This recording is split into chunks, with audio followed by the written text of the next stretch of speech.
It is time, again, for another 5 facts video about myself. Let's get started. The first fact is that I'm pretty much ruled by addiction and addictions, whether they be positive or negative. So the thing is, I have a lot of family in my life that has like alcoholism or just drug issues or whatever it might be.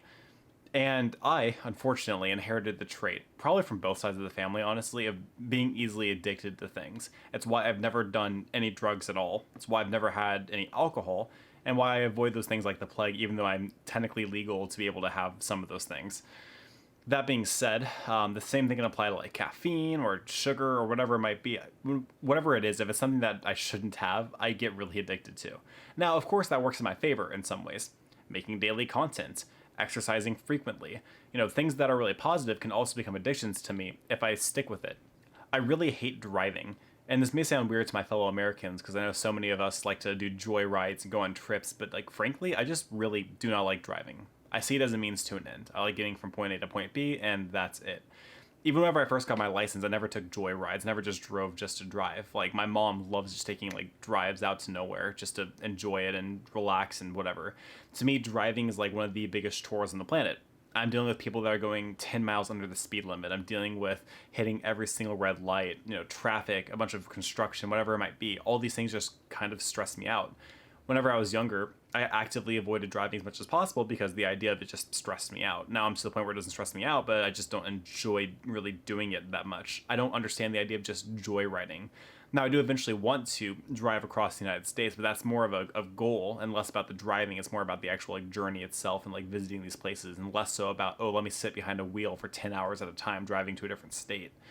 I just don't really like driving. I think it's kind of overrated. My European bros may understand, so let's go on to the next one. Now, this may be something that a lot of people can relate to. I like the idea of playing music more than I like the idea of learning it. I have actually learned how to play guitar, I've learned how to play piano, I've learned how to play ukulele, but I don't actively play these instruments anymore because whenever I re-teach myself these things, I get bored and I stop because once it starts getting difficult, I don't have the persistence to force myself to learn an instrument. And one of the main reasons why is because I'm a toxic pragmatist. I see the things that I do and grow in as a way to better my life somehow. I just really can't see a reason why music specifically, like learning how to play it, will better my life in a financial way or in a personal way. Like, I can listen to music, but actually playing it, although it's fun, I just don't see it as a big enough benefit to dedicate myself to learning an instrument enough to be really proficient at it. I'd rather spend that time doing things like building an audience on YouTube or reading a book about personal finance or spending time with people I care about. It's just really hard for me to motivate myself to do those things. And although I like the idea of being able to walk around with a ukulele and playing it and looking like a hippie, there's just not enough payoff for me to really sit down and dedicate myself to the instrument. So, like many other people, although I like the idea of doing it, I don't like the idea of spending hundreds of hours learning it to become proficient. I am like horribly bad at math. I say horribly, I'm not like so stupid that I can't do like 2 plus 2, but once I got past Algebra 1, it was just kind of like a diminishing set of returns. I just don't really like it, and I don't see a lot of practical use in complex maths in my day-to-day life for me to really dedicate myself learning to it. You may be seeing a pattern here. Now, when it comes to personal finance, it's something I can wrap my head around. It's really practical, and therefore I'm able to do it easily. With things like quantitative reasoning, I can apply that to day-to-day life. It is then easy for me to do. But whenever it comes to the abstract math, the maths like that are related to like engineering or other things I'm just never going to be touching, I just don't really care about it because it's not useful in my day-to-day life, because I won't use it in my life as a manager. I just don't see a use, and therefore my brain just shuts off whenever someone tries to explain it to me. And the reason why this sucks is because in the American education system, you learn a lot of core skills throughout your degree path, and a lot of those things include higher level math, even though those things aren't directly related to your degree, because having a degree in the US basically means that you are a well-rounded person, whereas a degree in other places may be more of a specific set of skills to a very specific kind of job and work. And last but certainly not least, I can't sleep without YouTube. And I know that sounds really weird, but let me explain.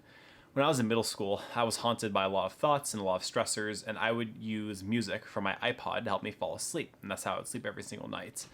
Whenever I got an iPod Touch, I started listening to YouTube videos and falling asleep to the sound of those voices and those videos, and one of the reasons why I liked it is because after the video ended, it would just turn itself off, unlike with TV where it would just stay on and then I would wake up from like loud noises. And I just kind of built this really bad habit of only being able to fall asleep while having like voices and noise around me.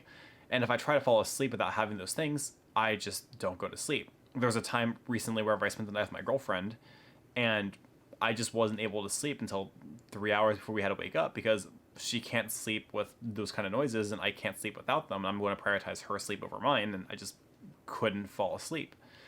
I've tried breaking the habit before, but sleep is so important that I just don't want to go without it to break the habit. And so far, I haven't seen a good enough reason to break the habit. So every single night, I fall asleep to some kind of YouTube video.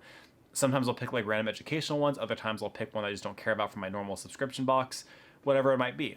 And my assumption is that some people do the same thing with my channel, that they fall asleep to my videos, which, you know, it's hilarious when you think about it.